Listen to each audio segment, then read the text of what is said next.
I had just finished packing my things and came home when I saw a girl squatting in front of my door. The girl heard me and slowly raised her tear-filled eyes. She said softly, "Brother, you're back."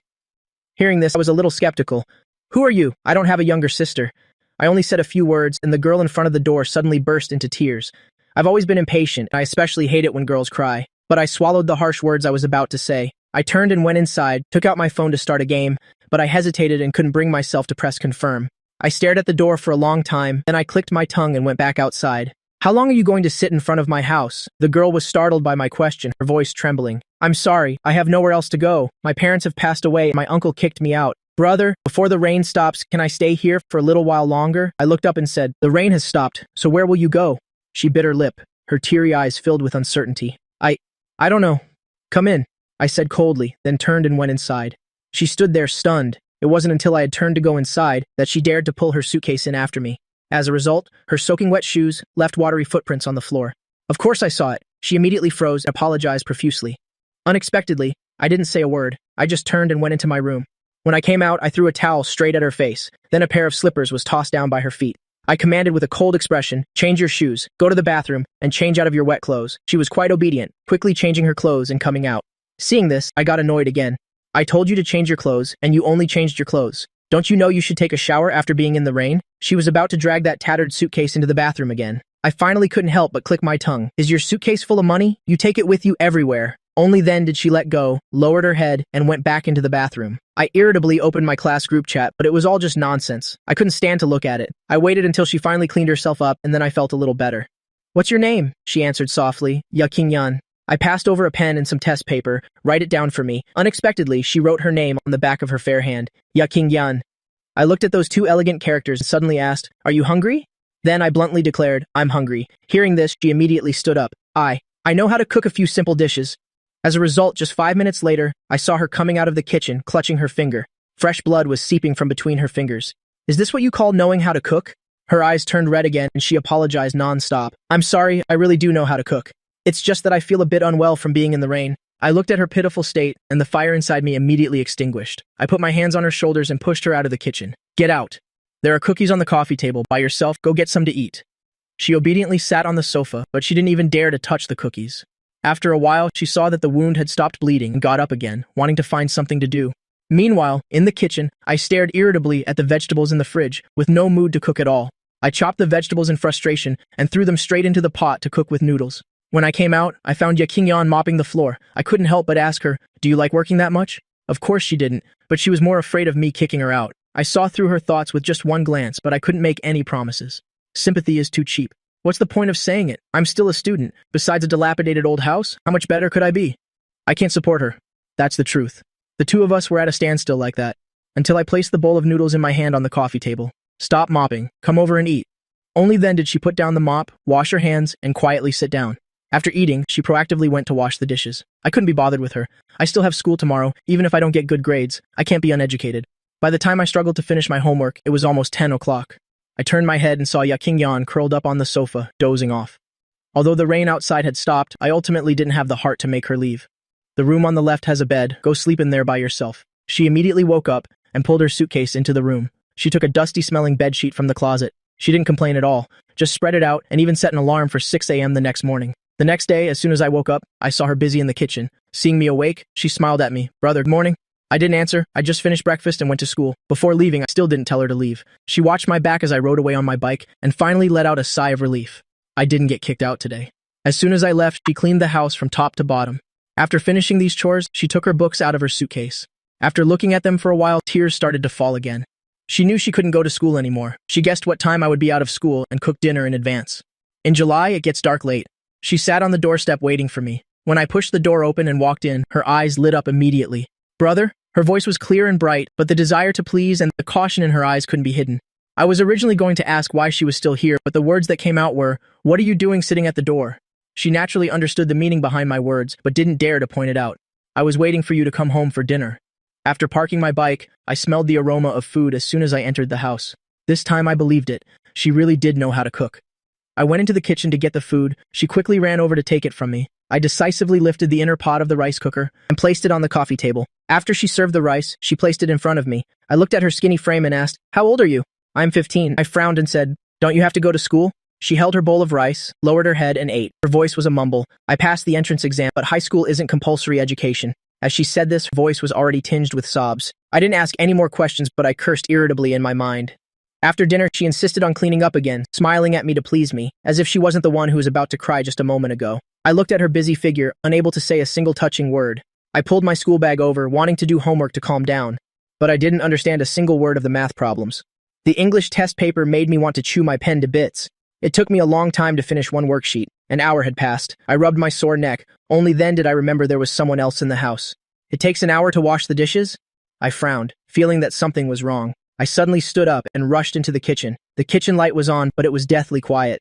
I hurried in and was surprised to find Yakingyun passed out against the wall. The mop had fallen to one side. Under the light, her face was abnormally flushed. As soon as I touched her, I knew she had a fever. The heat was terrifyingly high. Yakingyun, say something. The person in my arms was silent. Not daring to delay, I picked her up and rushed outside, hailing a car straight to the hospital. Fainting from a high fever is no small matter. The doctor ran a series of tests. The result was malnutrition combined with anemia. I looked at her on the hospital bed, still delirious, without saying a word. The doctor thought I was her older brother and nagged beside me, "Go home and tell your parents to give your sister more nutritious food.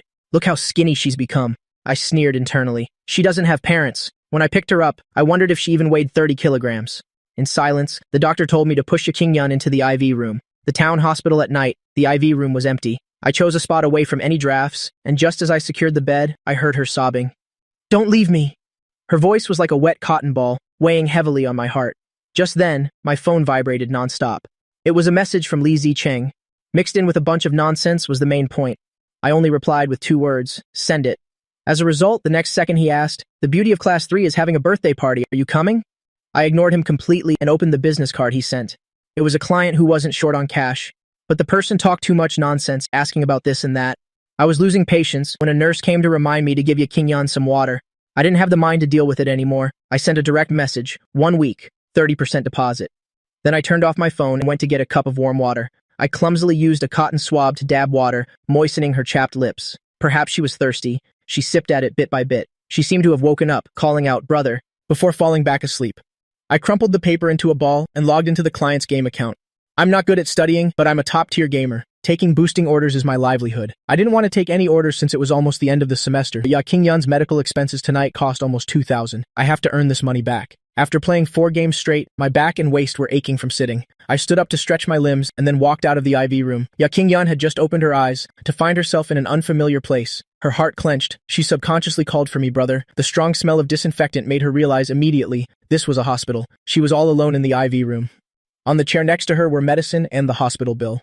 She picked up the bill and calculated, almost 2,000 yuan. Her face turned pale instantly, and the rims of her eyes turned red. She pulled out the IV needle and ran outside. The nurse saw her and was startled. "What's wrong with you? Where's your brother?" Hearing the word brother, her mind went blank. He doesn't want her anymore either. That's right, he isn't her real brother. She cost him 2,000 yuan in one night. He's just a student. It's completely normal to get rid of this burden. She pursed her lips tightly, tears falling silently. It was a heartbreaking sight even for the nurse. Yakingyun's lips trembled. She couldn't say a single word. After all, no one wants her, and no one will help her. She could only lower her head, bite her lip hard, and lie to the nurse in a hoarse voice. "I'm sorry, miss. I had a nightmare. My brother went to buy food. She didn't know where she could go. She could only turn back to the IV room, lie back down on that cold bed, and cry silently into her arm. And when I came back, this was the scene I saw." I frowned and noticed she had pulled out the needle. I thought she had fallen asleep, and it fell out. As I got closer, I saw her shoulders were shaking. Yakingyun heard my voice. She was like someone grasping at a lifeline. "Brother," her voice was indescribably hoarse. As soon as I heard it, I knew something was wrong. I walked right in front of her. Unexpectedly, her tear-stained face was revealed before me. Those red, swollen eyes, it was obvious she had been crying for a long time. I'm going to get the nurse. But she panicked and grabbed the hem of my shirt. "I don't feel sick." "Brother." After saying that, she quickly wiped her tears and forced a smile that was uglier than crying. "Then what were you crying about?" She didn't dare to say, only lowering her head, her gaze falling on the box of porridge in my hand. "Brother, I'm fine now. Can we go home?" She looked up, her teary eyes full of cautious pleading. I immediately understood why she was crying. I told her to go wash her face. When she came back, I handed her the porridge. "Finish the porridge first, then take your medicine." She didn't dare to say anything, obediently picking up the porridge. Since her parents passed away, no one had ever bought food for her. As she ate the porridge, her eyes welled up again, but she tried hard to hold it in. She was afraid I would hate her. Her fever had gone down, so I had her take the medicine. She picked up the packed food container and stood up. "Brother, let's go home." I glanced at her pale face, said nothing, and got up to return the thermometer. The nurse started nagging again, telling me to have my parents make more nutritious food for her. Yakinyan subconsciously looked at me, wanting to explain, but not daring to. But I glanced at her and gave a faint mum. She was stunned for a moment, then hurried to follow me. When we got home, the first thing she did was rush into the kitchen. I finished drinking water and realized she wasn't in front of me. Right after, she trotted out, wringing the hem of her shirt with both hands. Her lip was bitten raw. "Brother, it'll pay you back for the hospital bill. Can you please not kick me out?" The following words, she couldn't get them out. But I just held the rim of my cup to my lips and said, "The doctor told you to get a lot of rest." Then I turned and went back to my room and closed the door. The next day, when she woke up, it was already 7:40. My bedroom door was ajar, and there was no one inside. I had already gone to school. She had woken up late. She felt so useless, just like her aunt said. She was just a burden who only caused trouble for others. Just as tears were about to fall, the main gate to the yard suddenly made a sound. She ran to the window to look. It was me again. I pushed the door open and saw her sitting on the sofa as soon as I entered. She immediately stood up like a frightened little rabbit and called out brother to please me. I glanced at her. "What are you doing up so early?" She watched me put breakfast on the table, wanting to ask why I didn't go to school, but not daring to. I looked at her standing there stiff as a log and took a napkin to wipe my sweat. "Eat breakfast." She took the spoon. The porridge was very hot. She ate very slowly. I had finished my breakfast, but she hadn't even finished a third of her bowl. I felt hot, so I casually turned on the ceiling fan. As soon as the cool breeze blew down, she suddenly sneezed. Only then did I remember she had just recovered from a high fever. I immediately stood up and turned off the fan. "I'm not cold, brother." "I'm cold." I didn't turn around and started a game again.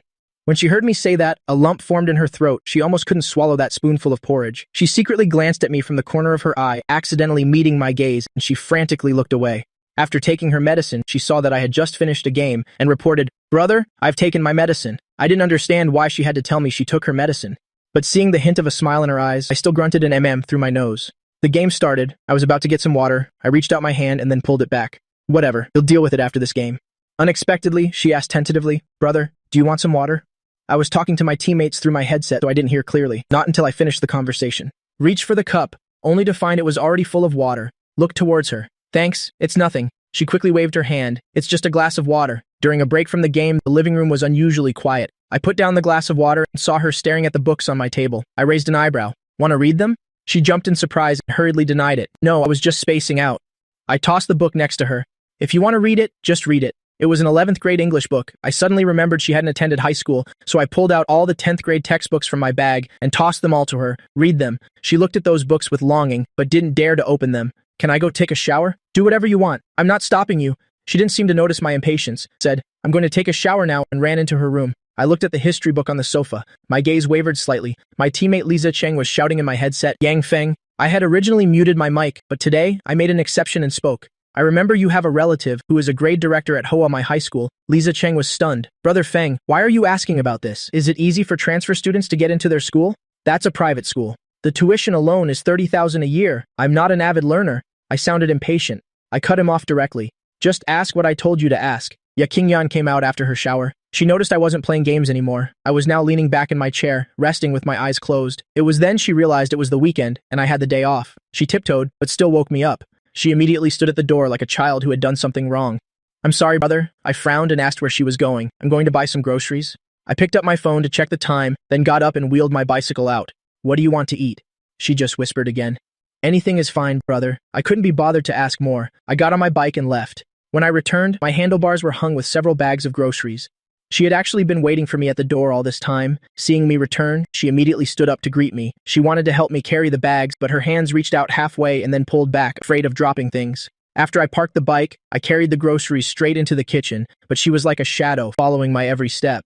She wasn't noisy or disruptive, but her presence was so strong it annoyed me. I finally couldn't take it anymore. "Didn't the doctor tell you to get more rest?"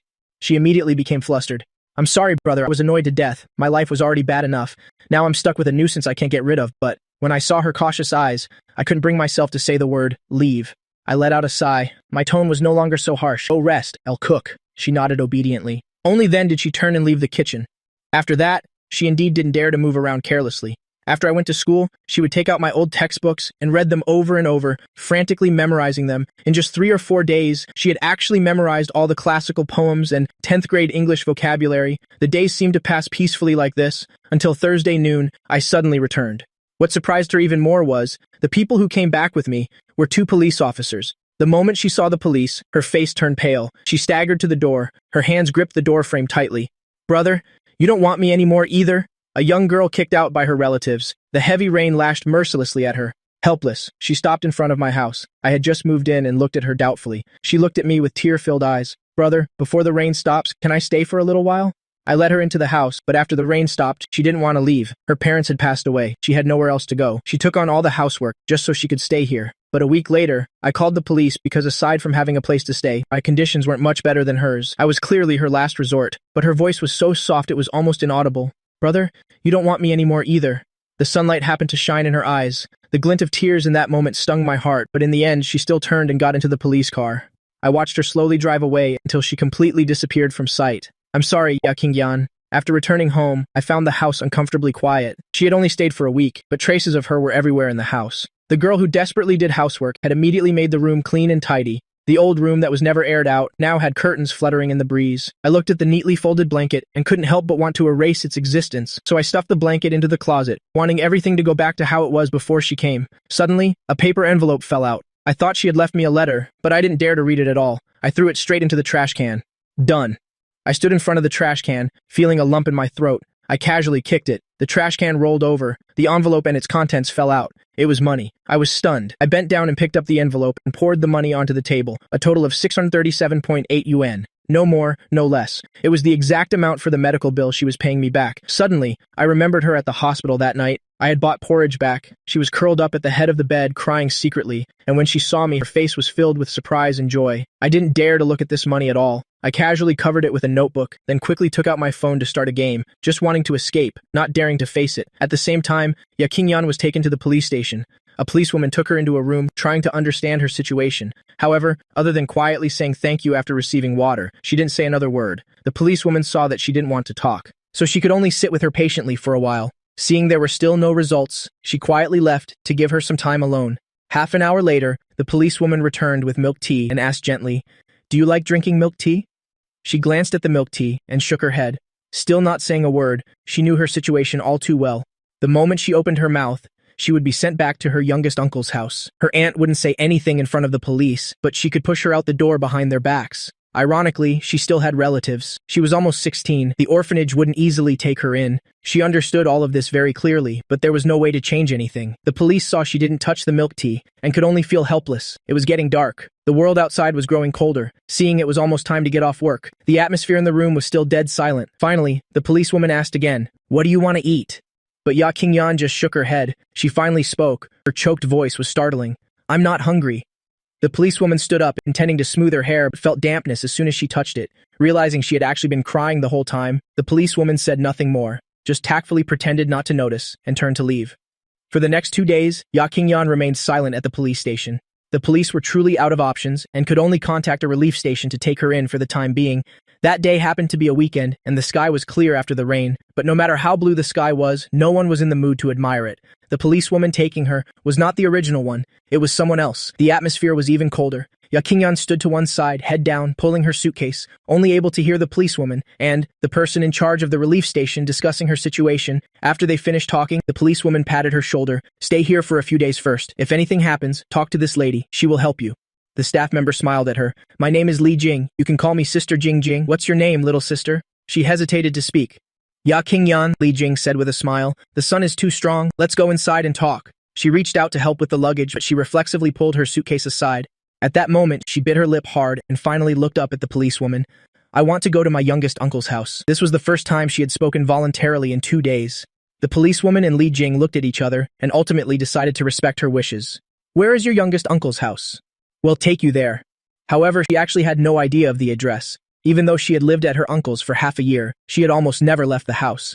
The farthest she went was the vegetable market. The neighborhood villagers. She didn't know them at all. Then she added another sentence. "My youngest uncle's house is near Yang Feng's house." The police and Li Jing were completely confused and could only call a colleague to ask. They quickly clarified the situation. She didn't want to go to the relief station, so they couldn't force her. After all, one can only stay at a relief station for a maximum of 15 days. After 15 days, she would still have to be sent home, so the police decided to take her directly to her youngest uncle's house. She got into the car once again. The policewoman had intended to ask her why she hadn't mentioned having an uncle before, but when she turned back and saw her red-rimmed eyes, she didn't ask anything when the car stopped near Yang Feng's house.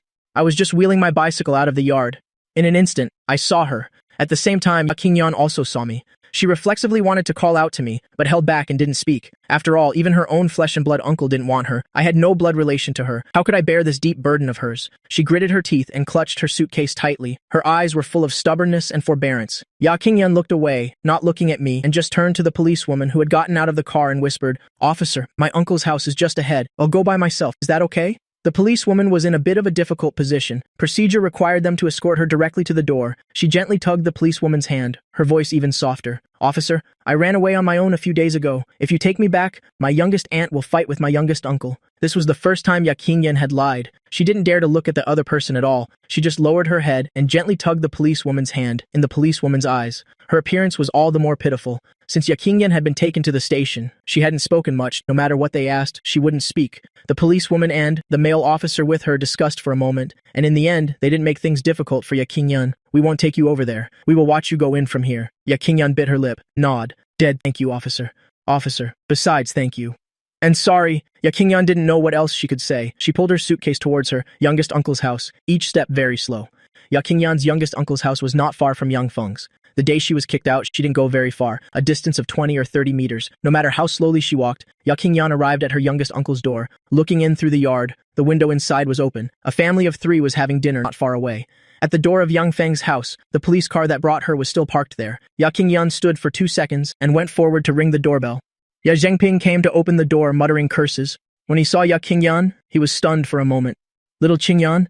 King forced a smile. "Youngest uncle, I forgot something my mom left me. I'll leave as soon as I get it." After the day King was kicked out, Zhengping had a huge fight with his wife. The two of them argued irreconcilably and almost got a divorce. She was his own niece, after all. Zhengping had been restless these past few days, but his wife had said, if King was there, she and their son wouldn't be seeing King again. Zhengping was filled with mixed emotions, but he couldn't bring himself to tell her not to go. "Have you eaten?" "I have." Zhengping wanted to ask something else, but King had already carried her suitcase into the yard. She didn't pull the suitcase inside, but stood to one side. "Youngest uncle? It'll only be a moment. Just a moment." Inside was the voice of her youngest aunt. Seeing her youngest aunt was about to come out, King hurriedly pushed Zhengping back. "Youngest uncle, you should go back. They'll leave in a moment."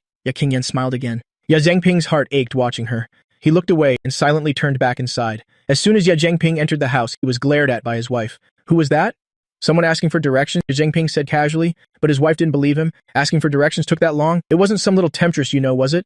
"Zhengping, let me tell you, if I find out you've been unfaithful, he'll take our son and leave." King stood at the door, 7 or 8 meters away. She heard the argument inside crystal clear. It was completely dark now. There had been a rain shower in the afternoon. She just stood there like that until the sound of a car was heard outside. Only then did King go to the gate and peek through the crack to watch the police car slowly drive by. Inside the house, her youngest uncle and aunt were arguing more and more fiercely. King glanced towards the window. Her cousin was looking at her. "Mom, I know who it is. It's King." King's cousin's words ignited the battle. The argument in the house escalated again. The woman's screams and the sound of things being smashed. And finally, the man's angry roar. "I can't live like this anymore. Damn it, I can't live like this anymore. That's my own niece, the only bloodline my brother left behind. Liu Xiaohong, I'm telling you, I will definitely raise her. If you want to stay, stay. If not, then don't. If we can't live together, we'll get a divorce tomorrow. You've wanted to leave me for a long time, haven't you?" King is just an excuse. What are you pretending for? Zhengping. 2 days. When Zhengping woke up, it was already afternoon. He rubbed his eyes and sat up, looking at his surroundings. His heart filled with doubt. He didn't know why he was here, nor how he had gotten here. He only remembered arguing with King last night and then leaving the house. He didn't know where he had gone, nor how he had returned. He only remembered being in a strange place and seeing an unfamiliar woman. Who was that woman? Why was she here? What was her relationship with him? Zhengping's heart was full of questions. He wanted to find answers. He got out of bed, got dressed, and walked out of the room. He saw a living room, a kitchen, and a bathroom. He went into the bathroom, washed his face, brushed his teeth, and combed his hair. He came out of the bathroom and went into the living room. He saw a sofa, a TV, and a coffee table. He walked over, sat on the sofa, and turned on the TV. He saw a news report, a commercial, and a variety show. He watched for a while and felt bored. He turned off the TV, picked up the phone from the coffee table, and called King. "It's nothing." Zhengping's eyes were red as he stomped his foot. Thinking of how King had just smiled at him, he raised his hand and slapped himself twice. The neighbor who tried to stop him didn't understand why, and was shocked by his action. "Old Ya, what are you doing? If you have something to say it calmly." The neighbor had just finished speaking. Liu Xiaohong had already let her son out. "Tomorrow at 10 a.m. at the gate of the Civil Affairs Bureau. Zhengping, if you don't come, then you're a coward." Yakinyan hid in the alley, biting the back of her hand, not daring to cry out loud. She knew she was a burden wherever she went. Outside, the sounds of her uncle and aunt arguing were chaotic. After arguing for a while, Yakinyan heard the sobbing of her aunt. Everything became quiet again. Yakinyan leaned against the wall and slowly squatted down. Mosquitoes bit her arm. She looked under the faint light. It was just that the tears in her eyes were increasing. Her vision was blurry and unclear. Later, her gaze could no longer focus. She really missed her parents. On the other side, I wasn't in good form tonight. Usually out of 5 games, I'd win at least 2. Today, aside from the first game, I lost all 4 of the following games. The consecutive losses made even Lisa Cheng a little scared. Fenga, maybe we shouldn't play anymore tonight. Okay, I replied. Then I quit the game immediately.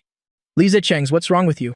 was cut off by me just like that. Outside the window, it suddenly started to rain. Summer rain comes very quickly. It falls very heavily too, in less than a dozen seconds. The rain was already pattering against the glass window. I took off my headphones. The sound of the rain became clearer and clearer. I tilted my head to look at the rain outside the window. A few seconds later, I grabbed the phone on the table. I took an umbrella and left the house. When Yakinyan was dragging her suitcase to her uncle's house, I hadn't left yet. I propped up my bike, listening to the rattling sound of the suitcase, from near to far, until I couldn't hear it anymore. Only then did I turn my head to look. I vaguely remembered which house Yakinyan had stopped at. It was already dark by then, even if I remembered. I couldn't be sure it was accurate. Yakinyan must have gone to her uncle's house already. Last week, when Yakinyan was kicked out, it was also a day with heavy rain. Kicking someone out in such heavy rain. This time, her uncle would keep her. I didn't think so, but I also had no reason to suddenly go knocking on someone else's door. After standing for a while in front of the house, I suspected was Yakinyan's uncle's. I still held the umbrella and turned to leave. As I was leaving, suddenly, a cat jumped out from nowhere. It jumped onto the fence of a house and finally disappeared without a trace.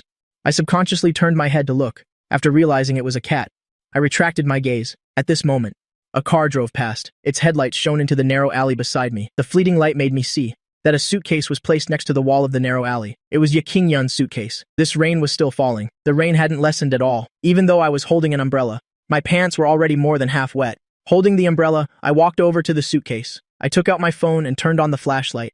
Yakinyan.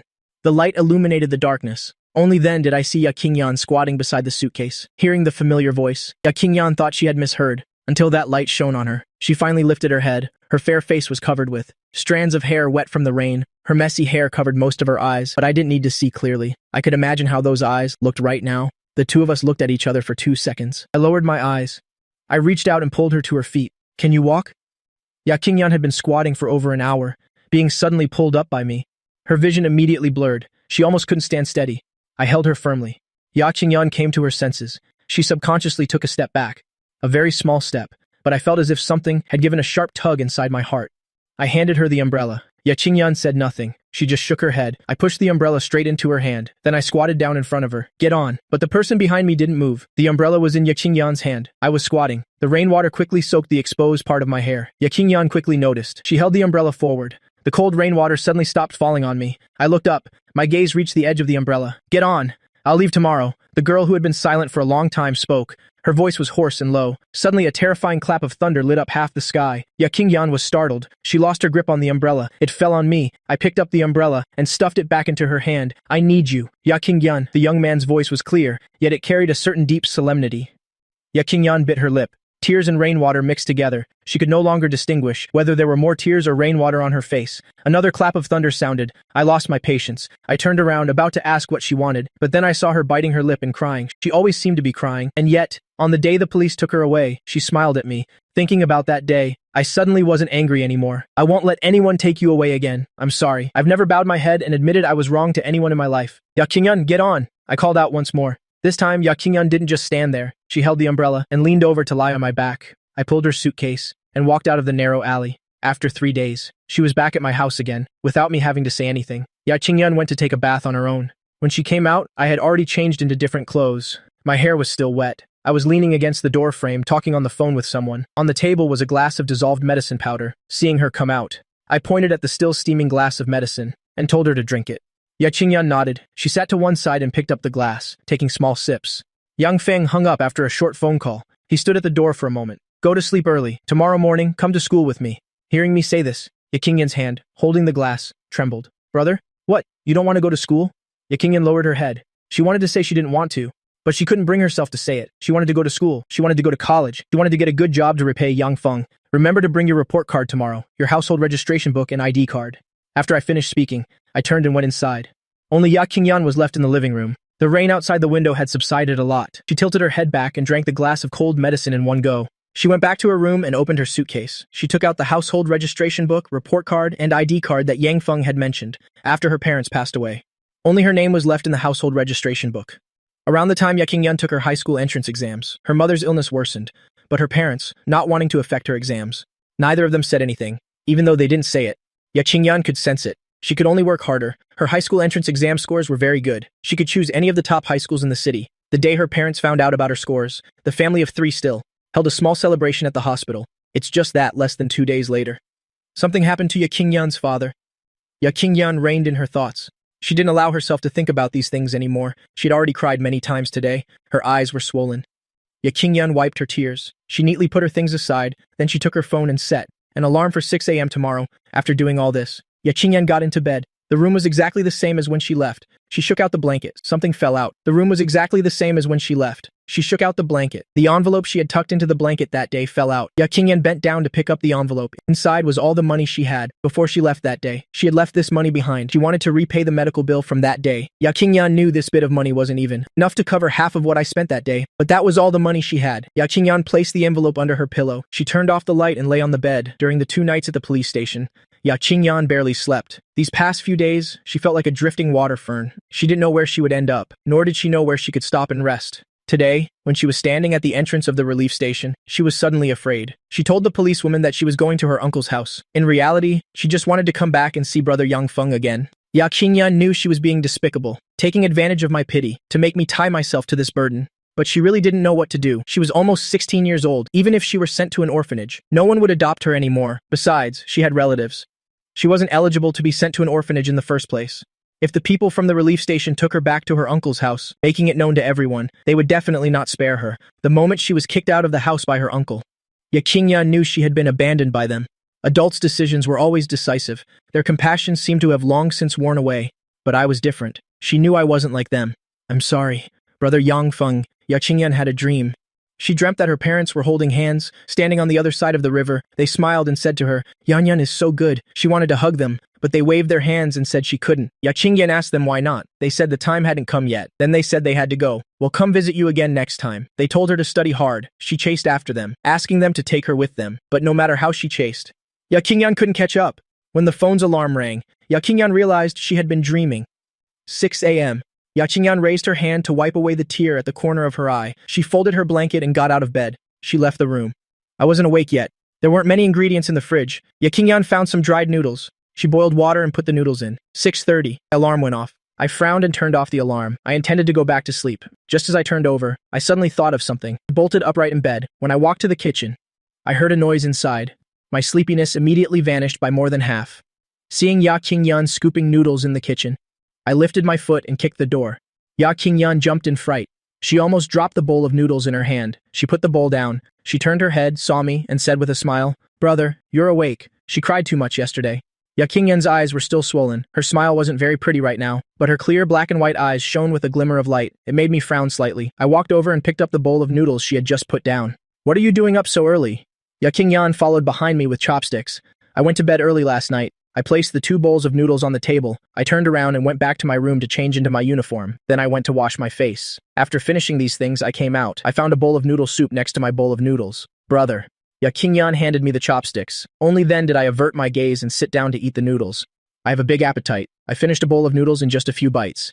Qingyun saw that I had finished eating. She got a little anxious. She subconsciously took a big bite of noodles. As a result, she ate too hastily. She choked when she swallowed. Her face immediately turned red. I put my phone down and poured her a glass of water. "What's the rush?" Qingyun took a big gulp of water and swallowed the noodles. Only then did she look at me shyly.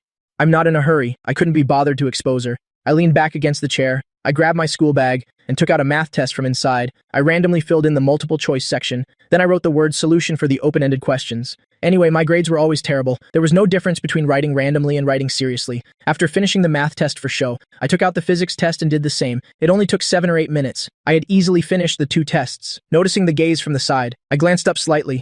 I saw Qingyun looking at me. The hand holding my pen trembled. "Don't learn from me." Qingyun pursed her lips. "I finished eating."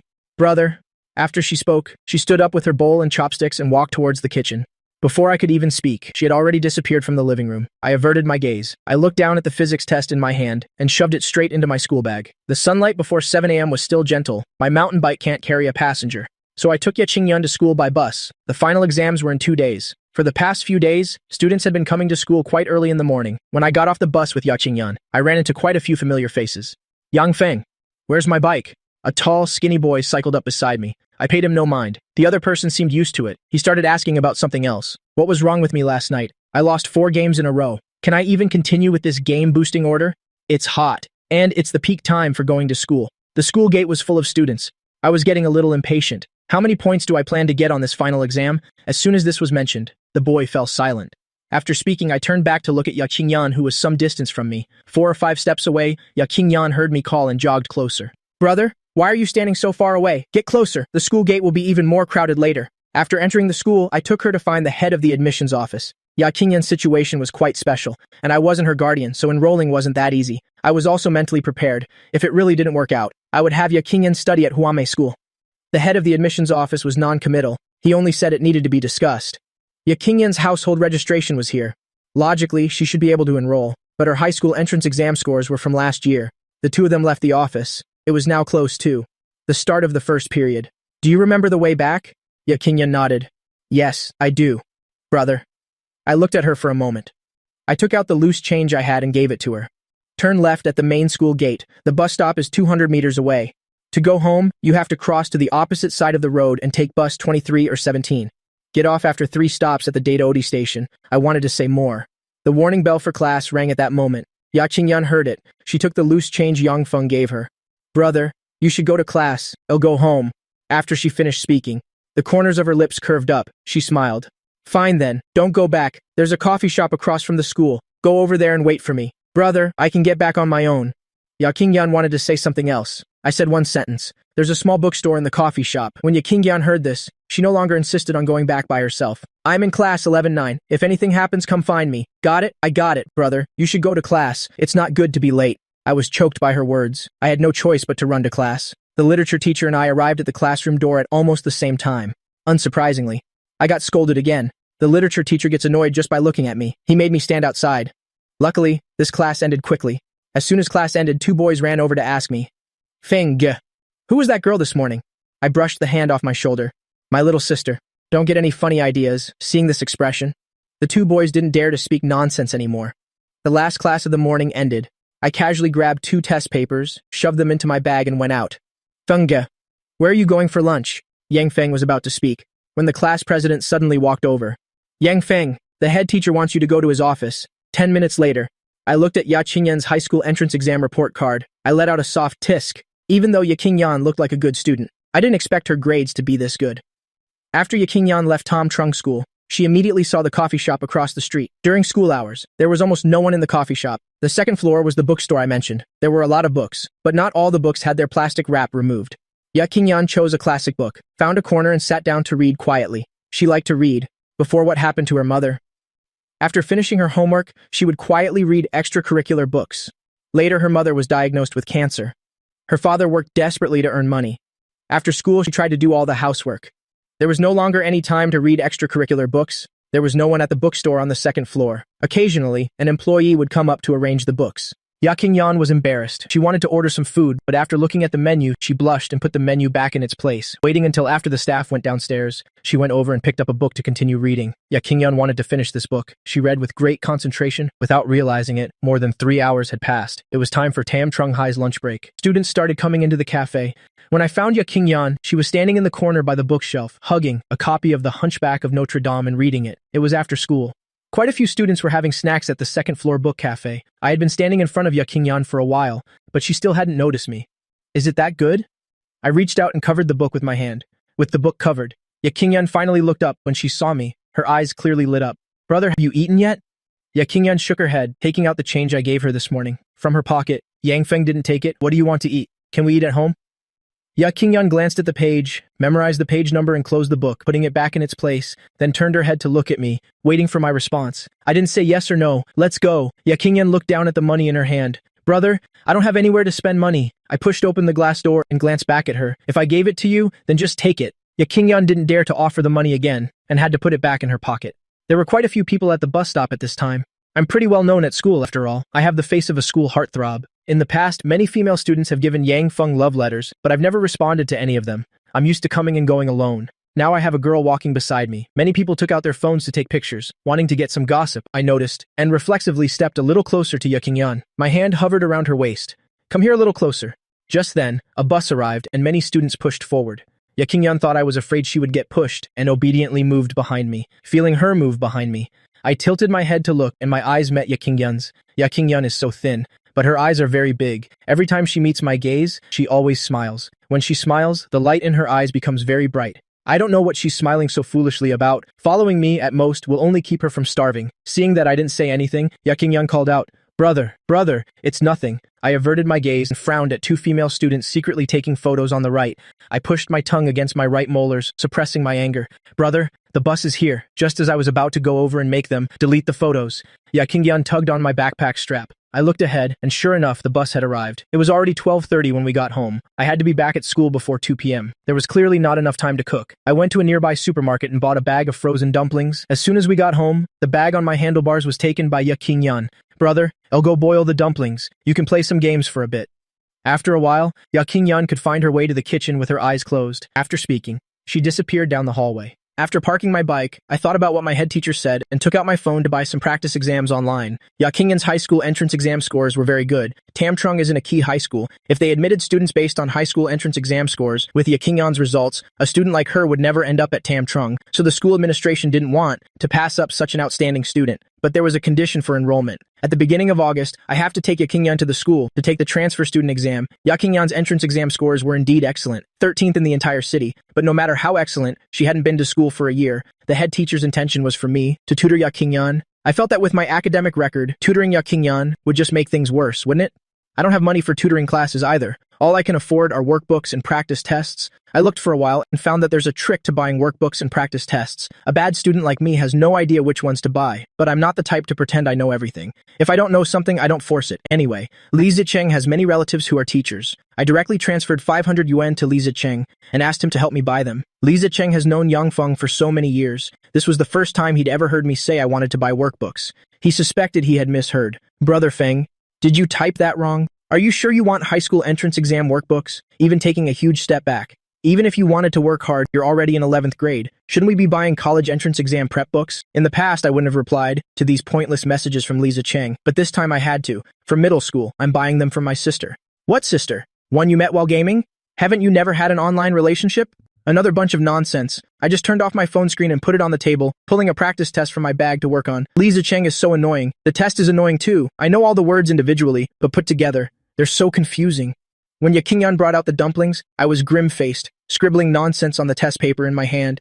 Yakinyan put the bowl down and glanced at the test paper in my hand. Seeing her look over, I grabbed the test and stuffed it into the backpack on the floor. Eat up. Yakinyan handed me a spoon. I glanced at her and said, the school said, at the beginning of next month, you have to take an entrance exam. You can only enroll if you pass. Really? When Yakinyan heard what I said, she froze completely with a look of utter disbelief on her face. Why would I lie to you? I glanced at her. For the next few days, you should go online and review the topics from the high school entrance exam first. I've already bought some workbooks and practice tests online. They'll arrive in a few days. After a pause, I added, if you want to go to school, you have to work hard for it yourself. This is as far as I can help you. Thank you. Yakinyan nodded. She put a dumpling in her mouth, but that dumpling stayed in her mouth for a long time. She still hadn't swallowed it. I had already eaten several pieces when I realized she was just keeping her head down. Don't you like dumplings? Hearing my words, the girl who had been keeping her head down finally moved. She shook her head. I like them. I was about to say that the way she looked didn't look like she liked them at all. Before the words could leave my mouth, I saw in Yakinyan's bowl a drop of water fall into the dumpling soup. I froze for a moment, then immediately understood and didn't say anything more, realizing that Yakinyan was crying. I finished what was left in my bowl in a few bites, the remaining dumplings in the bowl. After eating, I picked up my phone, made an excuse about taking a nap, and went to my room. After I went to my room, Yakinyan was left alone in the living room.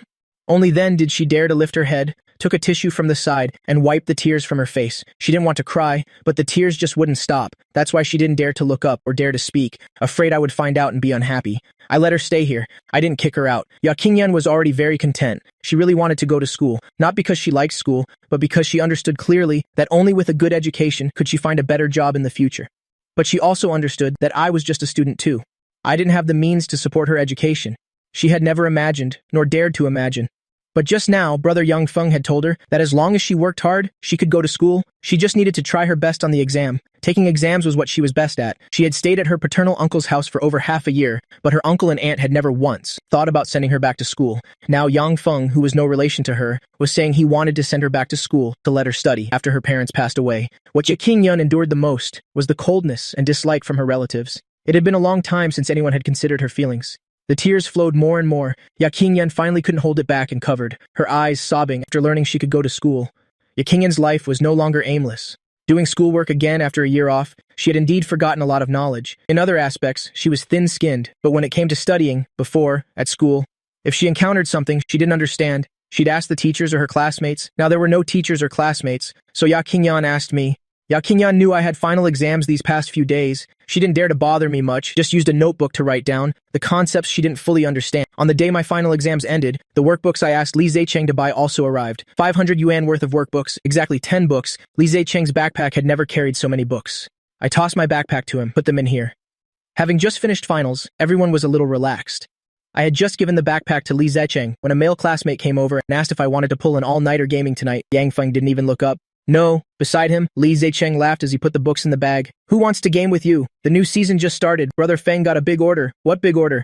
Doesn't Brother Feng never take orders at the start of a season? The male students in my class all know I'm very good at games. They also know I take orders to earn money, but I only take 7 or 8 orders a season, mostly last-minute high-paying orders at the end of the season. As for these low-pay, high-effort orders at the start of the season, I never take them, so at the start of the season, they would treat me to a meal and I would help them rank up in the game. Now Li Zicheng was saying, I took an order. Ko Min's reaction was naturally strong. I didn't want to explain much. I'm short on cash lately. Ko Min got the hint and didn't ask any more questions. Then, Brother Feng, after you finish the order, carry me, okay? Okay, I replied faintly. Seeing that Li Zicheng had finished packing, I hooked one strap of the backpack, slung it over my shoulder, and walked out. I'm leaving? Wait for me. I'm leaving too? Li Zicheng zipped up his backpack while chasing after me. What's up with you lately? As soon as school lets out for lunch, you go home. As soon as school lets out in the afternoon, you go home. We just finished exams, and it's a Friday. Although the final bell only rang 10 minutes ago, there were no students left on the stairs. Li Zicheng put his arm around my shoulder. My mom's on a business trip, my dad's working overtime. I'm coming to your place tonight when you're boosting. Carry me too? No, a firm rejection. Li Zicheng immediately started acting dramatic. Sob, have you found someone else? Look at this period of time. How much time have we spent together? Before, we could at least have lunch together. Now you don't even eat lunch with me anymore. I shrugged, shook Li Zicheng's hand off my shoulder, completely ignoring him. Seeing this, Li Zicheng had to change the subject. Seriously though, which little sister did you buy that pile of workbooks for? You bought someone so many workbooks at once. You're not trying to get revenge on her, are you? Hearing him say that, my steps slowed slightly, but I quickly felt that Li Zicheng was talking nonsense. Revenge? With the way Qingyun insisted on bringing her textbooks with her even when she was homeless, me buying so many workbooks was clearly a reward for her. I didn't answer. Li Zicheng couldn't stand it. Where did you meet this sister? My actual sister, arriving at the bike shed. I unlocked my bike and looked at Li Zicheng before leaving. Seriously saying those 3 words, Li Zicheng was stunned for a moment before fumbling to unlock his own bike and pedaling to catch up. Your actual sister? Different mothers? Same father? Your dad got divorced again? Our houses are in opposite directions. I pedaled very fast and was out of the school in just half a minute. The bike and I disappeared into the traffic. Li Zicheng couldn't catch up and could only curse into the air. Yang Feng, you only have your good looks with your personality. You're definitely going to be single forever. Tam Trung Hai is less than 3 kilometers from my house. The bike ride there is quick. It wasn't even 6 o'clock when I got home. As soon as I entered the courtyard, I saw her hugging an English book. Qingyun was sitting on the threshold of the main door. For the past few days, no matter if it was noon or afternoon, when I came home and pushed open the gate, I would see her sitting there. I reminded her once, telling her not to sit there because of the mosquitoes, but Qingyun just obediently said okay, and the next day when I came home, I saw her sitting there again. I didn't say anything more, brother. You should sit for a bit. I'll go stir-fry the vegetables right away. Qingyun went inside, put the book down next to the sofa, left that sentence behind and scurried into the kitchen. Yang Feng was carrying a backpack full of workbooks. He didn't even have time to say wait. He decisively took all the workbooks out. The 10 workbooks stacked together were about 20 to 30 centimeters high. For some reason, Yang Feng thought of Li Zicheng's words and stared at the 10 workbooks for a while. In the end, he still put half of them away. One book would take at least a week to finish anyway. Better not to put so much pressure on her. Before I got home, Qingyun had already chopped all the vegetables. Stir-frying doesn't take long. A dish can be done in 7 or 8 minutes. In less than 20 minutes, Qingyun had finished stir-frying 2 dishes. Brother, dinner is ready. I had just come out of my room and saw Qingyun bringing out 2 dishes. I glanced over and went to the kitchen to get bowls and chopsticks. Qingyun knew he went to get the bowls and chopsticks. She put the 2 dishes down and waited obediently. As soon as she sat down, she saw on the side of the sofa a few mock exam books. Qingyun remembered what I said a few days ago. Her eyes immediately lit up. I came out at that moment and saw her looking at those exam books. I bought you 5 exam books. Try your best to do them. It's okay if you can't finish them all. Li Zicheng's relatives helped pick them out. I don't know if the tests are any good, but each book has enough material, at least 100 pages per book. Even if I were to just fill them in randomly, it would still take me at least a few days. I can finish them. I glanced at the 5 exam books again and didn't say anything to discourage her. Let's eat. A few days ago, Ya Qingyan went to a print shop to print out practice tests because printing isn't cheap. She didn't print many. She only printed this year's high school entrance exams. She had finished those tests long ago, using her phone to find the answers and correct them herself. She hadn't studied for a year and had indeed forgotten a lot of knowledge. Literature, politics, and history were better. She was naturally good at memorizing things quickly and accurately. She could still barely score above average, but subjects like math, physics, and chemistry weren't as good. Even getting an average score was a bit difficult, but she had already taken the knowledge she forgot on the test and reviewed it. She had also compiled a list of the points she didn't know. Now that Brother Yang Feng was done with his exams, she would ask Brother Yang Feng for help later, feeling Ya Qingyan's gaze from the side. I quickly chewed and swallowed the food I had just put in my mouth. Are you not feeling well? Yeah. Qingyan quickly shook her head. Are you done with your exams? My hand holding the chopsticks paused slightly. I'm done. Is she going to ask about my scores? Thinking about how my scores for 6 subjects combined weren't even as high as the maximum score for the 3 main subjects, for the first time, I felt a little ashamed. Ya Qingyan looked at me, her round, bright black and white eyes blinking slightly. I finished this year's high school entrance exam practice test, and after checking the answers, I found a few questions I don't fully understand. Could you teach me later? Ahem. Hearing her say that, I choked on my water. Being asked by someone for help with schoolwork hasn't happened to me. Since elementary school, I looked at Ya Qingyan, a person who wouldn't even blink when being criticized by the whole school, was now so flustered that even my ears turned red. Eat first. Middle school knowledge. I'm not sure I remember it either. Okay. Yeah, Qingyan smiled and said, okay, then began to eat seriously. I looked at her, quickly finished the rice in my bowl, and stood up with my phone to call Li Zicheng. I usually eat 2 bowls of rice, but tonight I stopped after just 1 bowl. Ya Qingyan reflexively started to call out to me, but she had only managed to say, brother, when I was already out of the courtyard with my phone. But I returned very quickly, and as I was drinking water, I saw her looking at me. I put the glass down. Not hungry? Ya Qingyan shook her head. You only ate 1 bowl of rice. I patted my stomach. I'm not done eating yet. After saying that, I bent down and picked up the bowl and scooped all the rice from the rice cooker into it. Ya Qingyan was solely focused on viewing the knowledge she had forgotten, so she also ate a little faster. As for me, I went out to make a phone call, which took a little time. Tonight, the 2 of us finished eating at almost the same time. I was quicker than her, stacking the plates and carrying them away myself. I'm done with my exams, I don't need to study. Now it's your turn to review. I'll wash the dishes. Ya Qingyan looked down at the bowl I had snatched from her hands. Thank you. The light in your room isn't good. Do your homework here. I said, pulling out a few napkins to wipe the table and casually took out a real exam paper, placing it in front of her, motioning for her to do it. Ya Qingyan nodded, took a pen from the small box beside her, then lowered her head and started working. In the past 2 days, Ya Qingyan had reviewed all the 9th grade textbooks in the box. Her foundation was already good, so she was very fast with the basic multiple-choice questions. Before she knew it, she had done nearly 100 basic multiple-choice questions in literature. Ya Qingyan then belatedly realized that I was taking a bit long to wash the dishes. Ya Qingyan looked at the dog-shaped alarm clock on the TV and discovered it was already 8:30. She took a red pen from the box beside her and started checking her answers and correcting her work.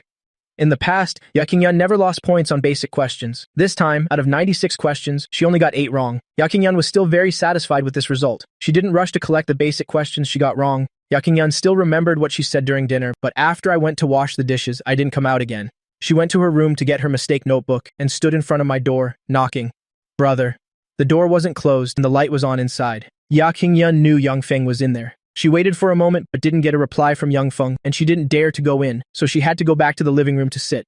I was in a team fight. Ya Qingyan's voice wasn't loud. I didn't hear it clearly, only vaguely hearing what seemed to be Ya Qingyan calling me, but this round ended very quickly. I glanced at the time in the top right corner of my phone, quit the game, then got up and went out. Did you call me?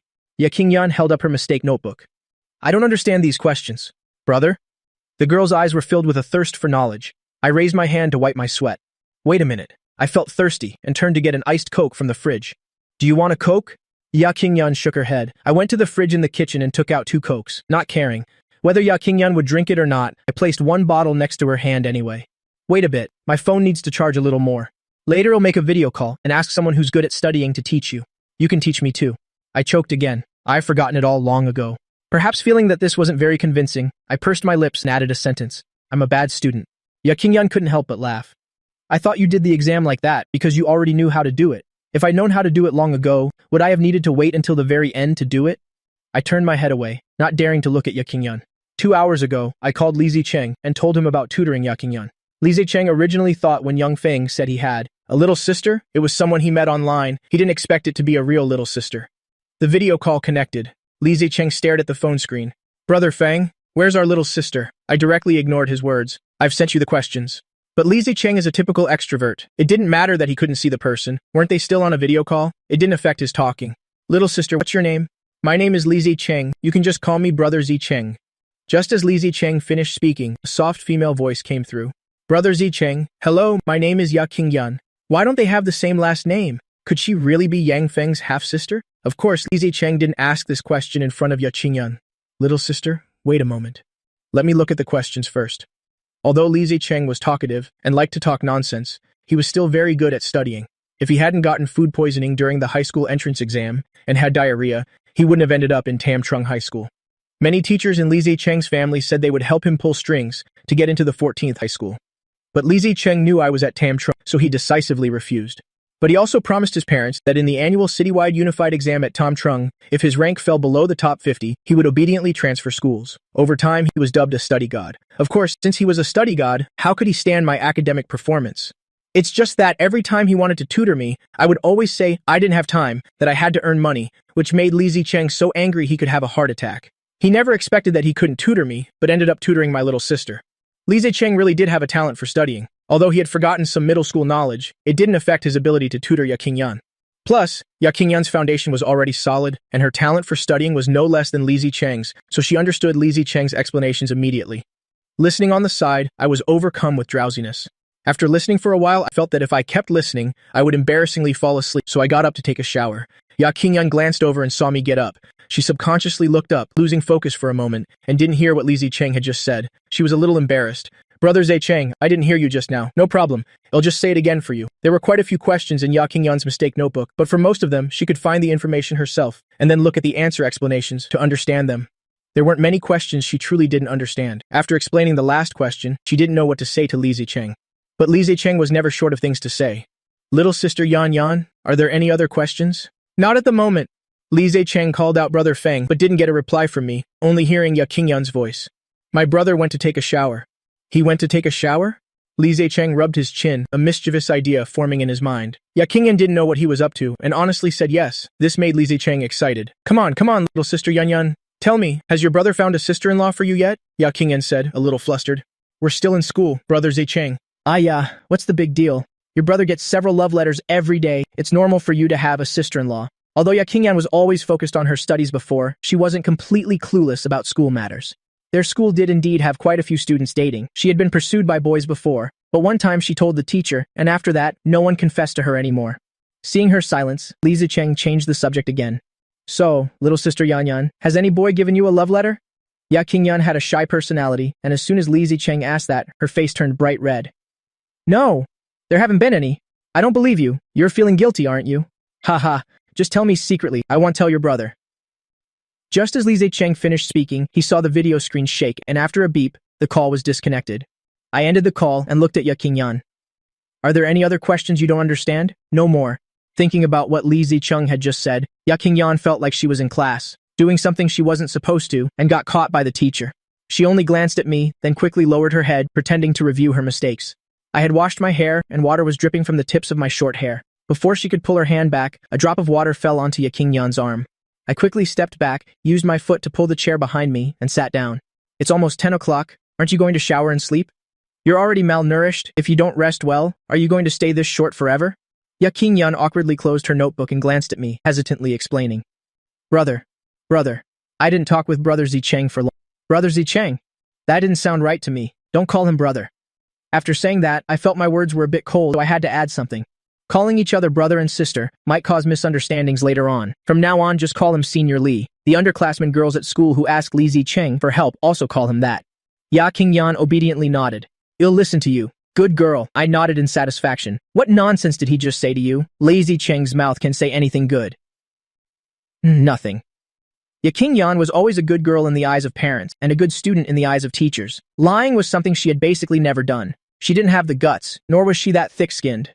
Right now, she didn't dare to look at me at all, keeping her head down, her hands unconsciously gripping the hem of her clothes. I knew she was thin-skinned, so I didn't ask anymore. Go take a shower. Don't wake up too early tomorrow morning. Yes. Yakinyan breathed a sigh of relief, put away her mistake notebook and workbook, and got up to go to her room to get clothes for a shower. Just as she stood up, she heard Yang Feng say something else. Lack of sleep will stunt your growth. She was a little flustered. Thinking about the height difference between herself and Yang Feng, she didn't dare to refute it. I understand. After saying that, she fled back to her room. I raised an eyebrow and picked up my phone again. Lisa Cheng had sent a bunch of messages. I directly sent one sentence. If you say nonsense in front of Yakinyan again. Actually, I hadn't heard what Lisa Cheng said before. When I came out from my shower, I only heard Lisa Cheng's shameless words. Haha, just tell me secretly, I won't tell your brother. Without even thinking, I knew from these words that Lisa Cheng must have said something inappropriate before that. As soon as Lisa Cheng saw my message, he immediately went silent. After sending him sleepy, good night, he didn't send any more messages. I sneered and picked up the workbook Yakinyan had completed. Truly a model student, she hasn't studied for a year, yet her accuracy is still so high. Ever since Yang Feng told her that lack of sleep would stunt her growth, Yakinyan didn't dare to wake up at 6 a.m. anymore. It's just that these past few days, she had been waking up at 6 a.m. to make breakfast, so her biological clock had gotten used to it. Even though she set her alarm for 7, as soon as 6 o'clock hit, she would still wake up out of habit. Suddenly, she remembered my words and had to force herself to go back to sleep. I had clearly warned that kid to rest well, but on Monday morning, there were noises from the kitchen again. My sleepiness vanished instantly, and I walked over with a frown. As expected, Yakinyan was making breakfast. I felt annoyed and knocked on the doorframe. Aren't you afraid of not growing taller? I startled Yakinyan, and she looked at me flustered. Brother, I went to bed early last night. My morning grumpiness hadn't faded yet, so I just stared at her coldly. From now on, you don't need to make breakfast. After saying this, I turned around to brush my teeth without saying another word. However, right before leaving for school, I suddenly gave her a wad of small bills. I'm off to school! She hurriedly refused. Brother, I still haven't spent all the money you gave me last time, but I paid no attention, directly slapping the money on the table, then grabbed my school bag and walked out. Yakinyan immediately followed me to the door, watched me take out my bicycle, and said in a small voice, "Be careful on your way." I just gave a cold reply, closed the courtyard gate, and rode away. Only then did Yakinyan turn back inside. On the table was a wad of crumpled small bills, 1 yuan, 5 yuan, 10 yuan, as if I had gathered it from every nook and cranny. She counted it, it was 237 yuan in total. But she had no intention of using it because I bought the rice at home, I bought the daily necessities, even the pens and notebooks she used were bought by me. She basically had no reason to spend money and couldn't bear to spend the money I worked so hard to earn. That's right, she already knew. The night before last, she woke up in the middle of the night and found the light in my room was still on. She was about to knock when she heard me talking to someone. What brand? What order? At that time, she didn't understand at all. It wasn't until yesterday when she took the opportunity to ask about homework that she secretly asked Senior Lee.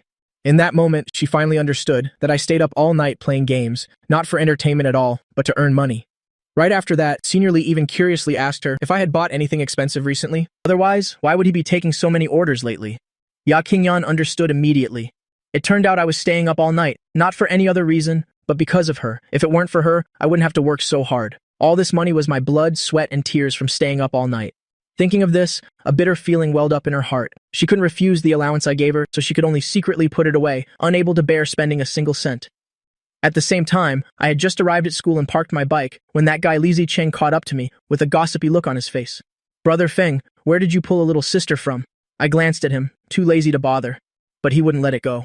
I've already tutored your little sister for free. Can't you treat me a little better? I said coldly. I'll transfer the tutoring fee to you. Hey, isn't your little sister my little sister? Get lost. My little sister is my little sister. Seeing that I didn't want to talk, Li Zicheng had to change the subject. But you know, Yan is truly a top student. Her mind is sharp. She's very good at thinking things through. Hearing him praise Yakinyan, an inexplicable sense of pride welled up inside me. She ranked 13th in the entire city for the high school entrance exam. Li Zicheng immediately got excited, but no matter how he pried, my lips were sealed. It wasn't until he reached his classroom's floor that he could only watch helplessly as I went upstairs. However, as soon as I entered the classroom, Gao Ming mysteriously sidled up to me. Brother Feng, I heard you got a girlfriend. I frowned and threw my bag on the desk. Who did you hear that nonsense from? The school forum got a picture. Last Monday, you went to school with a girl. I reacted immediately. Who's managing the school forum now? A senior. Gao Ming still wanted to gossip. Are you really dating? That's my little sister. My face turned cold, my whole body radiating displeasure. Gao Ming quickly apologized. Just then, the warning bell rang. I took out my test paper, but secretly took out my phone and opened the school forum. In the blink of an eye, it was the day the final exam scores were released. But as students about to enter 12th grade, our summer break started half a month later than others. This exam held no surprises. Li Zicheng was first in the grade again, and I wasn't surprised to be last in the class. The two of us never talked about scores after all, even doubling my total score might not be as high as his. But today, he just had to open his big mouth. Brother Feng, what was your score this time? It's not over 300 again, is it? I unlocked my bike, too lazy to even spare him a glance. Who knew he would ride his bike right next to me? Little sister Yan Yan seems to know we got our scores today. The next second, my hand on the handlebar suddenly trembled. Li Zicheng had known me for so long, but it was the first time he'd seen me lose my composure in anger. He knew that I had long accepted the fact that I was bad at studying. Even for this final exam, the head teacher couldn't be bothered to talk to me, but he couldn't understand. Your little sister is a top student, with grades like yours. Don't you really feel insecure in front of her? Just a moment ago, he wasn't sure, but now he was sure. He deliberately raised his voice. Brother Feng, I got 698 points on the test this time. If little sister Ngon asks, remember to tell her, okay? I suddenly slammed on the brakes. Looking at his smug back, I clenched my jaw tightly. I forcefully suppressed the urge to hit him. Knowing this, I would have rather hired a tutor for Qingyan. I never really thought my grades were anything special, but after Li Zicheng said that, my mind was in complete chaos. She probably won't ask about my grades, right? Before I knew it, I was at my front door. I took out my key to open the yard gate. I had specially changed this lock for her. I had just wheeled my bike in when a clear voice called out. Qingyan was sitting on the threshold, sweetly calling me, brother. She just said a word about cooking rice, then turned and ran inside. It was already dark. I could only see a vague silhouette of her back. I raised an eyebrow. After parking the bike, I threw my backpack onto the sofa and then immediately started a game. I had only played 2 rounds. When Qingyan brought out the food, that plate of steamed fish was bigger than her head. She carried it with both hands, making her whole body look even smaller and thinner. I glanced at her and said in a low voice, sit down. Right after that, I went into the kitchen and brought out the rest of the dishes. Thank you. I placed a bowl of rice in front of her. She lifted her head slightly. Through the strands of her hair, I could only see her eyes clearly. I pulled out a chair and sat down. Neither of us said anything. The only sound at the dinner table was the soft sound of eating, but I gradually realized something was wrong. Qingyan. She bit her chopsticks and looked up slightly, but her loose hair covered more than half of her face. I frowned. Why do you keep your head down? I put down my chopsticks and reflexively started to reach out my hand, but halfway there, I felt it wasn't right. I picked up my chopsticks again, then I used the end of my chopsticks to brush her hair aside. Her left cheek was fine, but on her right cheek, there was a scratch mark. The glaring red scratch immediately caught my eye. My expression instantly darkened. A surge of anger shot straight to my head. Who did this? I heard my own cold voice, seeing her press her lips together without speaking. I warned again in a cold tone, don't lie, Qingyan. Only then did she speak in a small voice. My uncle's son, my cousin, did it. They came looking for you. My face turned pale. Veins on the back of my hand holding the chopsticks bulged. I practically gritted my teeth as I said this. She shook her head again. Yes. Seeing her frightened, I felt I was being nosy. I didn't dare to say more. I suppressed my anger and continued to ask. Then how did he run into you? I went to the supermarket to buy groceries this afternoon. I ran into him. She lowered her head, not daring to look at me. I stared at her for a few seconds and finally only said 3 words. Eat first. I didn't ask any more questions. I quickly finished my rice in a few bites, but I didn't leave the table. Instead, I picked up my phone and quickly sent a text. Qingyan was restless and anxious. She couldn't swallow her food. She felt that she had caused trouble for me again. At that moment, I had just received payment for an order. As soon as I looked up, I saw her eating blankly. I stared at her for a good 7 or 8 seconds. Suddenly, I slammed my phone on the table. What nonsense are you thinking about again? My sudden voice startled her. She looked at me in a panic. I'm sorry, Brother Yang Feng. Seeing her look as if she'd done something wrong, my heart was filled with both anger and pity. I wanted to open my mouth to tell her, but the words reached my lips, and in the end, I didn't say them. I held back for a long time before managing to say a comforting word. Don't overthink it. You're the one who was bullied. I don't blame you. This was probably the first time I'd comforted a girl since I grew up, but these simple words were enough to warm her heart. Seeing her expression improve a little, I stood up and went to the backyard to pull out the watermelon that was cooling in the well. I cut it directly into 2 halves, carrying one half in my left hand and the other in my right. As I went out, if you can't eat, then don't. Eat some watermelon. I placed half a watermelon in front of her. She immediately waved her hands. Brother, I can't eat all that. The half watermelon in front of me was even wider than the plate on the table, so I said, then cut it yourself later. If you can't finish it, give it to me. She nodded, and only then did she finish the rice in her bowl. After that, she wrapped the leftover food with plastic wrap and put it in the refrigerator. She then took that half watermelon, cut it into small pieces and brought it out. By this time, I had already finished my half. She pushed the plate of cut watermelon in front of me, taking only 1 piece for herself. Brother, 1 piece is enough for me. I grunted in acknowledgement and glanced outside. It was completely dark after waiting until she really couldn't eat anymore. I finished off the remaining watermelon, a full meal, plus a 4-key watermelon in my stomach. Even I felt stuffed. At that moment, Qingyan took out her mistake notebook, ready to do her work. I watched her movements and suddenly stood up. Let's go. Take me to your uncle's house. The pen in her hand immediately fell to the floor in shock. Brother?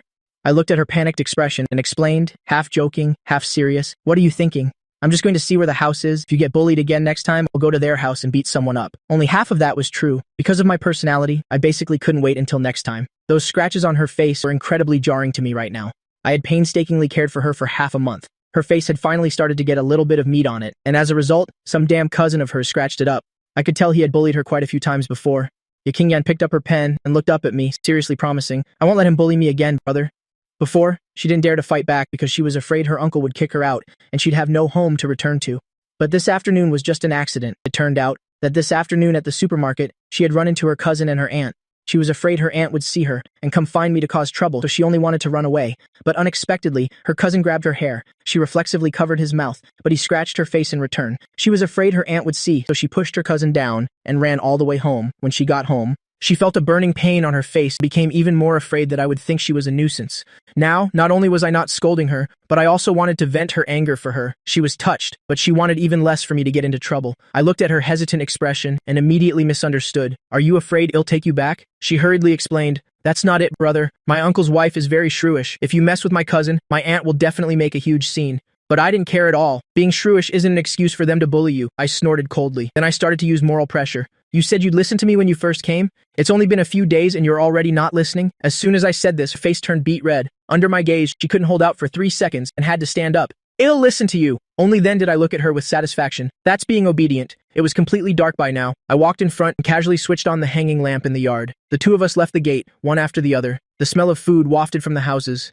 She looked at my long shadow under the streetlight. Seeing that we were almost at her uncle's house, she suddenly started to get scared. All of a sudden, she quickened her pace to catch up to me. "Brother?" At that moment, a black car drove by. I pulled her into my arms and then pointed to a house next to us. "This house?" She shook her head. I raised my eyebrows, then raised my hand and pointed to the house in front. "This one." She looked at the familiar wooden door, pressed her lips together silently for 2 seconds, and finally nodded. She suddenly became anxious and assured me, "Brother, he won't be able to bully me anymore in the future."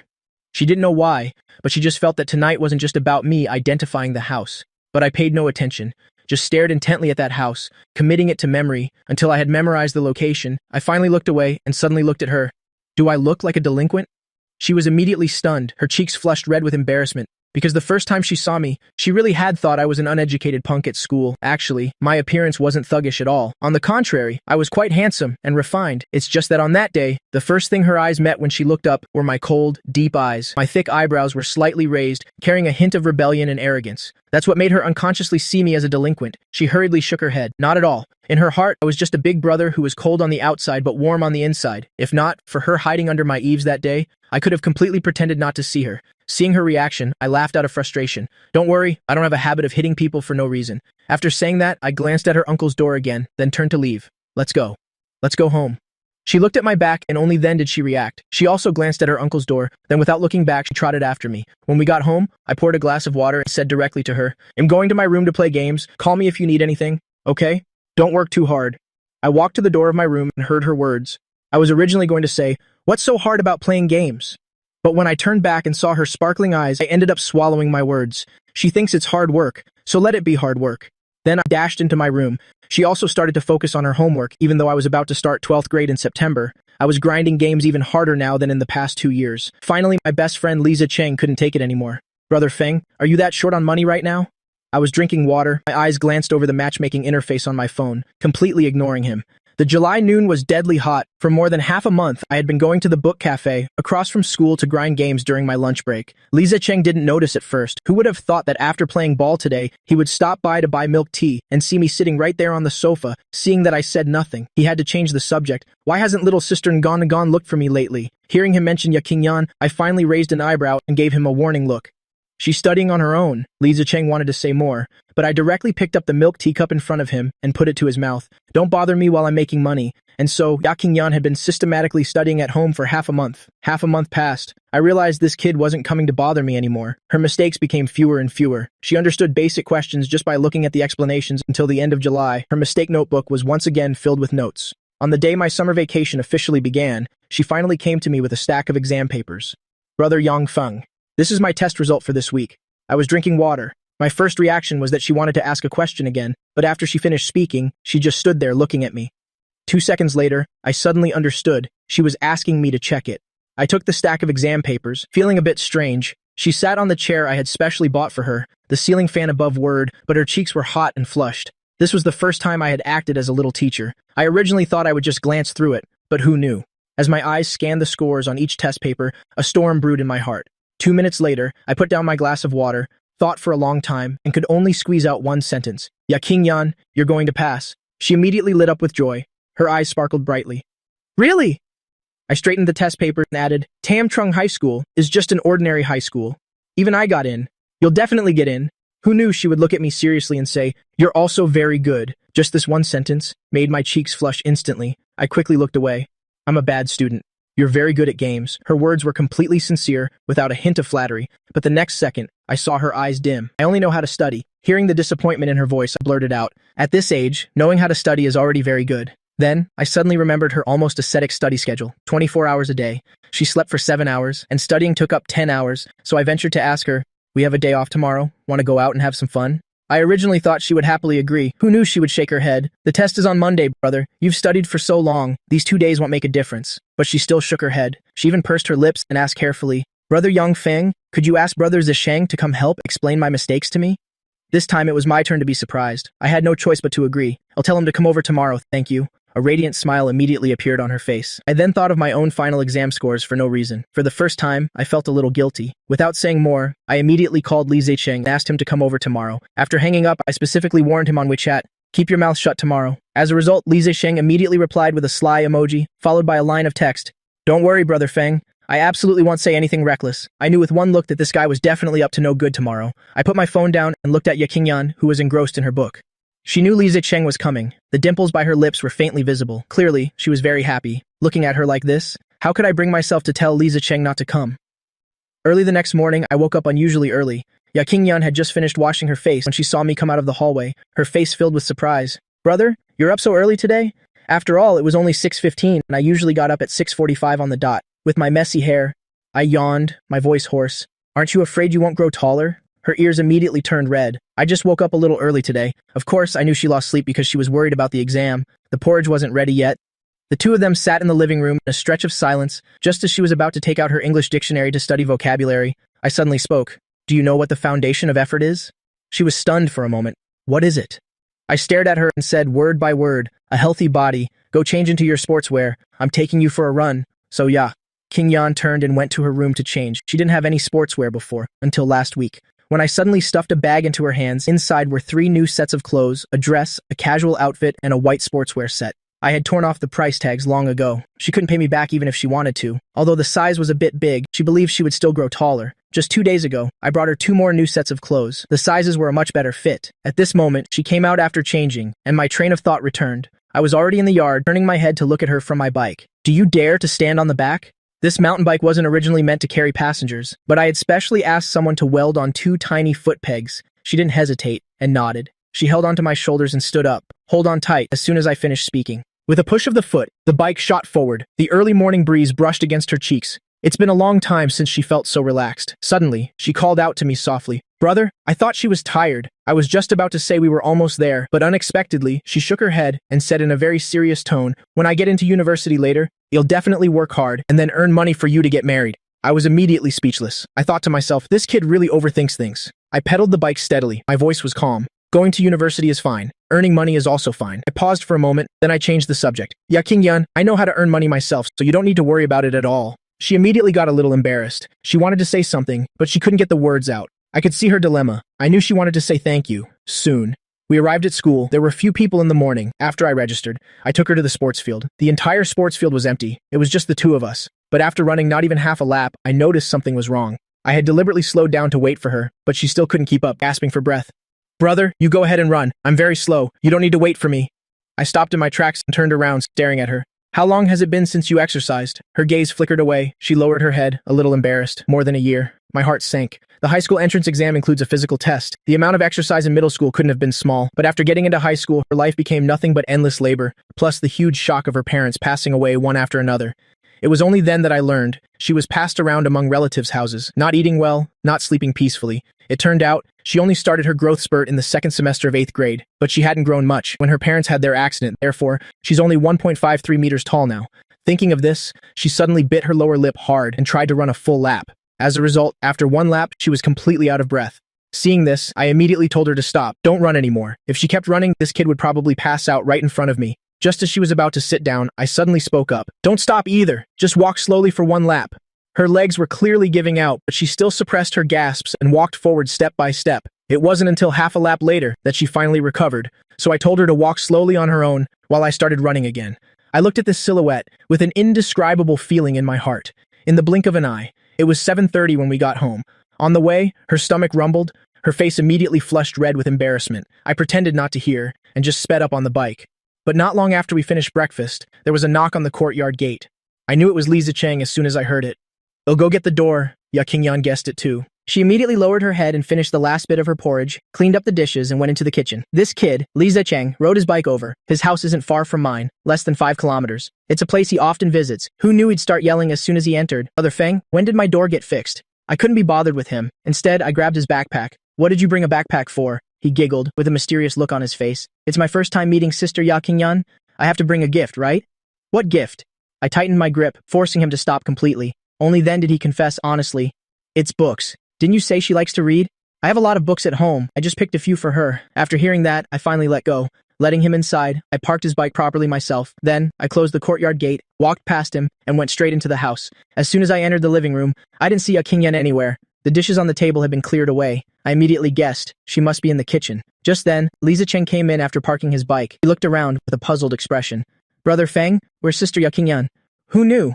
Just as he finished speaking, Ya Qingyan came out from the hallway. I gestured with my chin towards Li Zicheng, then looked at her. Li Zicheng. That one word was the introduction. As expected, she has a shy personality. She seemed a bit reserved meeting a stranger for the first time. "Brother Zicheng? Hello, Sister Ya Qingyan? I don't have anything great to give you for our first meeting." As he spoke, he pulled a paper bag out of his backpack, but she didn't take it immediately. Instead, she reflexively looked at me. I spoke up directly. "Take it. The one thing his family doesn't lack is books." With my permission, she finally took the paper bag and thanked him in a small voice. "Thank you, Brother Zicheng. This kid, Li Zicheng, only has brothers at home. He's always dreamed of having a younger sister. This time, he was so happy he couldn't contain himself, grinning from ear to ear. I really couldn't stand watching him anymore, so I kicked him. Only then did he react. He looked at me with an admiring expression. "Haven't I always wanted a younger sister? You're still the lucky one, having such a well-behaved sister?" Hearing this, Ya Qingyan's face warmed up a little. She didn't say anything, just quietly put the books away. Then she poured 3 glasses of water.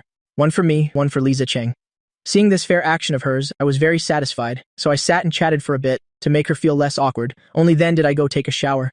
I was all sweaty from the morning run. I'd been wanting to shower for a while, but when I remembered that on the way back, her stomach had rumbled several times, I held back. I knew very well that if I showered first, she would most likely wait for me, starving. Meanwhile, in the living room, although Li Zicheng was talkative, he knew his limits regarding her background. He didn't ask a single prying question. Just then, he suddenly changed the subject. "Sister Ya Qingyan, your grades were always really good before, right?"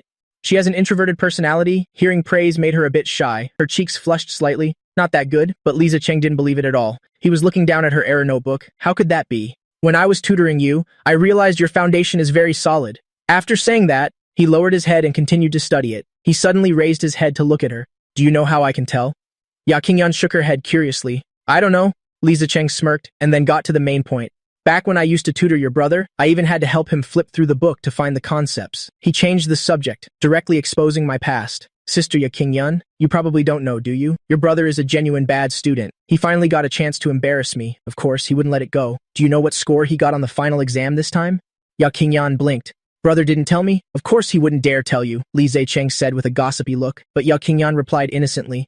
"It's that I didn't ask him? Fine, then you should ask him later." Li Zicheng smiled mischievously, deliberately holding back the score. Ya Qingyan nodded. Who knew she would ask a question back? Then, "Brother Zicheng, can you tell me what score you got on the final exam?" Li Zicheng was immediately put on the spot. A moment later, he waved his hand. "Why not?" As he spoke, he pulled his report card from his backpack and handed it over. "I won't say it. You can see for yourself. Saying it out loud would sound like I'm bragging." Ya Qingyan took the report card. The rank on it stunned her. First in the class, first in the grade. "Brother Zicheng, you're amazing!" Li Zicheng, on the other hand, was a bit embarrassed. "Our school is just an ordinary high school. This rank doesn't matter much." But she had a serious expression. "First in the grade is already very impressive. Being praised like that." Li Zicheng scratched his head and smiled at her. "You can be first in the grade in the future, too." To Li Zicheng's words, Ya Qingyan didn't refute them, because her goal wasn't just to be first in the grade, but first in the entire city. She had seen it with her own eyes on TV. The city's top scorer in the college entrance exam, just the prize money alone, was enough to buy a house in town outright. So she wanted to be the top scorer, wanted to get the prize money, and then buy a house for me. But these audacious words, she didn't dare say a single word of them now. Just then, I came out after my shower, seeing one of them teaching seriously and the other listening attentively. I didn't say anything to disturb them. Instead, I turned around, got on my bike, and went straight to the market to buy groceries. Yakingyan's error notebook wasn't thick to begin with, and her foundation was solid. Li Zicheng tutored her effortlessly. He even explained how to solve problems from academic competitions, and she could understand 3 things from one example. This made him even more confused. How could this guy, Yang Feng, be so bad at studying? As a result, in less than 2 hours, all the incorrect problems were solved. Li Zicheng's neck was sore from looking down. He checked the time. Sister Yakingyan, let's take a break. Your brother has run off somewhere. Yakingyan saw him rubbing his neck and immediately understood how uncomfortable he was. Brother probably went to buy groceries. She took a Coke from the fridge. Brother Zicheng, do you want some? Yes, please, thanks, little sister. Li Zicheng tilted his head back and drank half the bottle. Yakingyan suddenly remembered what I said in the morning, that her poor health was why she wasn't growing taller. So she also went out into the courtyard and started walking back and forth, just as she did. I was back, as expected. The handlebars were hung with groceries. Yakingyan hurriedly ran over, wanting to help me carry them. Brother, give this to me too. I lifted the other, super large bag without even looking at her, and called directly to Li Zicheng. Carry this inside. Yakingyan still wanted to try, brother. I can carry it. Heavy. I shut her down with one word. Li Zicheng, on the other hand, grinningly took the bag and hurried into the kitchen. I went in afterward to tell him where to put things in the fridge. Suddenly, Li Zicheng, squatting in front of the fridge, spoke up. I have an idea. My gaze turned sharp. I looked at him coldly. She is my sister, who knew Li Zicheng would look confused. I know that. What are you thinking, Brother Feng? I was just saying, how about I help Yakingyan during the summer break to preview the 10th grade material? I see her learning ability is very good. Only then did I realize I had misunderstood. I rubbed my nose. Don't you have to go to summer classes? Unexpectedly, Li Zicheng looked at me like I was an idiot. Are you serious, Yang Feng? Have you ever seen me go to tutoring? I was immediately speechless. Being with this kind of top student only makes me look more like a bad student, so I changed the subject. If you have time, that's fine. But her health is too weak. I want to take her to work on her fitness during the summer break. Li Zicheng suddenly lowered his voice and smiled mischievously. You didn't tell Sister Yakingyan what score you got on the final exam? Shut up. Meanwhile, Yakingyan was standing at the end of the hallway, listening to us joke around in the kitchen. A warm current welled up in her heart. Her eyes immediately stung with tears. She was afraid I would misunderstand, so she hurried back to the living room and poured a glass of water to calm herself. This was a warmth she hadn't felt in a long time. Right after that, I and Li Zicheng came out of the kitchen. Li Zicheng immediately winked at Yakingyan. Sister Yakingyan, weren't you going to ask? He hadn't finished speaking when I already knew what he was up to. As expected, Yakingyan was stunned for a moment. Then she remembered something. She looked towards me, leaning against the TV cabinet and drinking water. Brother, are your final exam scores out yet? I was drinking water, and when I heard this, my hand trembled violently, while Li Zicheng stood beside me, looking at the sky and the ground, trying hard to hold back his laughter. I could tell it was his doing. I clenched my jaw. They are. I didn't do well. Then try harder next time. Li Zicheng originally wanted to see me make a fool of myself, but he didn't expect Yakingyan to reply so gently. He immediately couldn't take it. Sister Yakingyan, aren't you curious what score your brother got? But Yakingyan shook her head, then nodded again. But brother doesn't want to say. The sip of water I had just swallowed suddenly felt incredibly refreshing. I lifted my foot and kicked Li Zicheng, then put my arm around his neck. I forcefully pulled him in front of me, my eyes full of menace. You want to know that badly? Fine, I'll tell you. Then you also have to say what you said to the 11th grade junior last semester that scared her so much she called you a pervert? Li Zicheng's face immediately flushed red. He pushed me away with both hands. Actually, I'm not that curious. Only then did I let him go, giving him a warning glance. The next second, I turned my gaze back to Yakingyan and found her sipping water, trying to suppress a giggle. I angrily kicked Li Zicheng again. I'm going to cook? The play was only half over when the main actor suddenly walked off stage. Li Zicheng was left hanging. In front of me, he didn't dare to be arrogant. As soon as I left, he couldn't hold it in anymore. Sister Qingyan, why did you stop asking? If you ask, your brother will definitely tell you. Qingyan tilted her head slightly to look at Li Zicheng. Brother didn't do well on the test. He's already sad enough. The implication was that there was no need to bring it up again and make him even more upset.